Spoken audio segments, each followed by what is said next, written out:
of developing a reliable roll is knowing that our technique is going to work for us every time in a mixture of environments. We often find that there's some individual components of our roll that aren't quite right, that are meaning that we don't have a high success rate with our roll.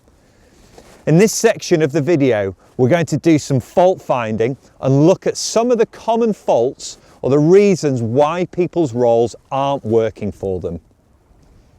Often the quick answer that we hear people say a lot is that your head's coming up too quick.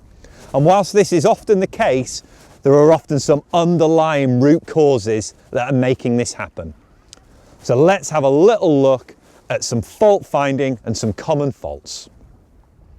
So as part of developing a reliable roll, it's going to be really useful if as a partner we can help to spot some of the common faults that perhaps our paddling partners doing. One of the very quick, and I think it's sometimes a bit of a cop-out, bits of feedback we hear partners giving their rolling buddy is that their head's coming up too quick. And as we've already mentioned, whilst this is often the case, there are definitely some underlying root causes that are causing them to bring their head up too quick. Because often the head up is like this last ditch attempt to try and get and muscle the boat out of the water, so it's kind of like our default. So Simon's going to demo some mistakes, some common mistakes that we see with our rolls. So let's take a look at a few of them. So the first one we're going to look at is not getting the blade up to the surface for the setup of the roll. So this is where we don't think about getting that body and blade up to the surface to get that nice start position of the roll. Because what this is going to mean is if we don't get into that nice effective start position, we're not going to have as much leverage on the paddle. We're not going to be able to use the paddle effectively. So let's take a little look at what happens when Simon doesn't get into this start position. So over he goes, blade doesn't get up to the surface, he can't do it. I'm going to help roll him back up.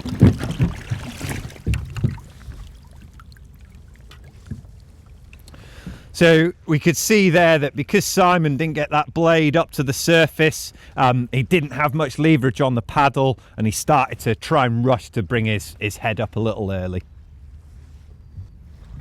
So again, another common fault that we might find it's going to really help us spot is what the blade's doing. And Simon's already talked about this in stage 1 of learning the roll, but it's worth just, if that roll is failing, just double checking their blade angle. So again, Simon's going to demo this C2C roll here, but intentionally the blade angle is going to be wrong. And you'll notice that because he hasn't got the blade flat on the surface, as he pulls on it, the blade's just going to dive. Because the blade's diving, he starts to panic a bit and throws that head up a little bit too soon. So again, as this fails, I'm going to help him and roll him back up. Okay, so let's have a look. So he goes over, gets the blade out, but he's got this diving blade angle. So he's pulling on the paddle, but nothing's happening. I can roll it up.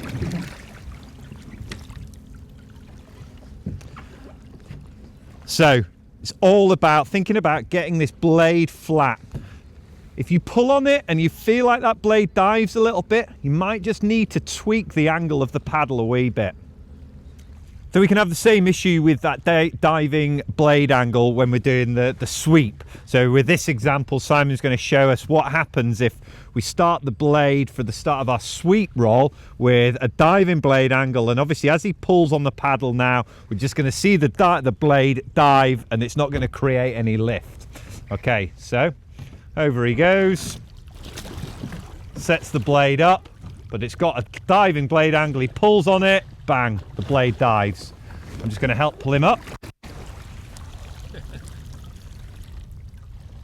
Okay, great. It's important that when you come to do a sweep roll, that you move the paddle slowly through the water and feel the blade angle. If you've got it at slightly the wrong angle, you can then adjust it. The feel of the blade is just so important, so move it nice and slowly and don't pull it through the water too quickly, then you can adjust it. Here's another example of a blade angle that's diving down too deep and not giving support as it sweeps out wide.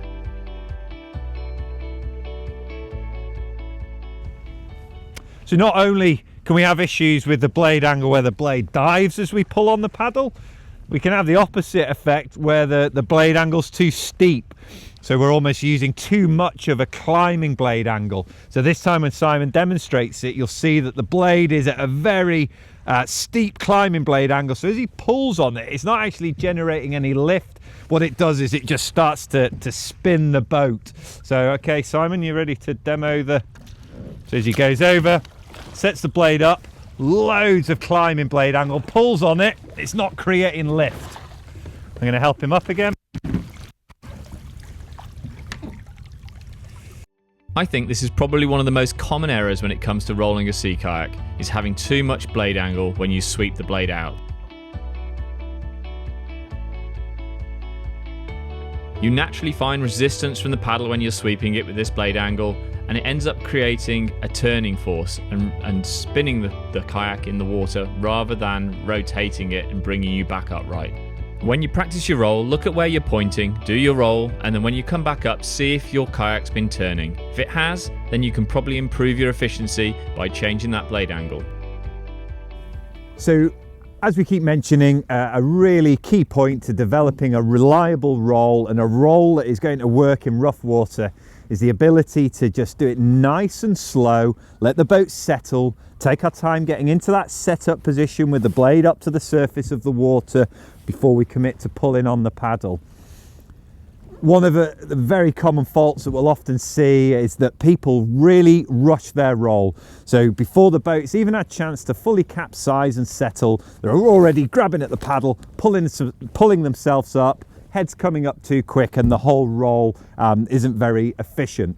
So remember, we're going to really focus on slowing things down, letting the boat settle. So Simon's just going to demo here what might happen or what it looks like if we're rushing the roll. Okay, so he's going to go over. So the boat's not even settled and he's already trying to get himself upright. So before the boat had even gone the right way over, he's already trying to get in that setup position, pulling on the paddle quickly and just muscling the boat up. Versus what it should look like, letting the boat settle, taking his time to get the blade into the position and focusing on a nice, relaxed, chilled roll. Here's a great example of not waiting and rushing and starting the roll before it even gets anywhere near the surface. You just don't have enough energy in that paddle, enough efficiency to finish your roll off. So it's back over again for another try.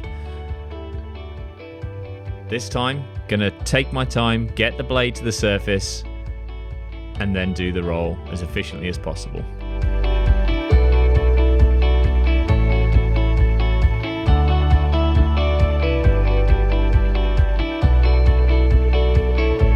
You can be successful in calm water if you rush it quickly and snatch at it, but it's not very pretty, and also you don't have time to feel the blade, and when you're out in conditions, that's going to be so important.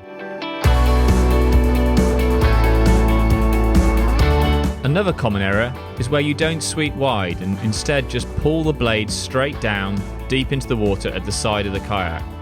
This doesn't give you much leverage at all and will probably result in the roll not quite working. Instead, you've got to remember that when you're in position, instead of just pulling straight down, you've got to sweep it out wide, either into the C-to-C position and then use it, or with a climbing blade angle and sweep it out wide.